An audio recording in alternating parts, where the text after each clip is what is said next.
You were my babysitter, one of my best friends. I always hated going to family cookouts, but I did because I wanted to hang out and I wanted to talk to you and only you. You were the one who showed me Wiz Khalifa. Do you even realize how much that means to me? But then again, how would you know? You taught me so many things, whether they were good or bad. I was 13, so I knew right from wrong at this point. But hearing your stories were always so funny. You were such a troublemaker, but I didn't let it influence me for the worst. Moving on to Christmas, it was awesome.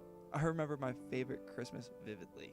It wasn't because of what my parents got me, or what my grandparents got me even, but it was because of what you got me. You weren't even supposed to get me a gift, and that's why I had to open it in secret in the corner of the living room so all the other kids wouldn't get jealous. It was a brand new Xbox One controller, and if you know me, you know I loved it. And seeing him smile while I opened that present was the greatest thing ever. Things started going downhill from there, however. I saw you less and less and less. I mean, I knew you were getting into trouble, but no one told me anything. You'd be turning 22 or 23 this January, and I would be 15 months a couple months later in March. The next Christmas was nothing like the one before. You weren't even there. I was so sad. I didn't know what was going on, but it was Christmas. I'm not going to let anything ruin the greatest holiday. You got more and more into drugs. It was like the only thing that kept you going. But why? My mom had to rush to the hospital with my aunt because of you, because you overdosed.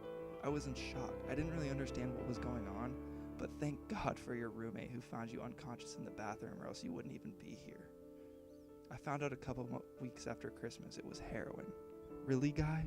You couldn't come to our family Christmas because you were too busy shooting heroin? Was Christmas really that bad for you? Was seeing me just nothing to you? I was so excited to see you, but you wanted nothing of it. To this day, I haven't seen you in a couple of years. Not due to something out of your control, but something in your control. Doing drugs.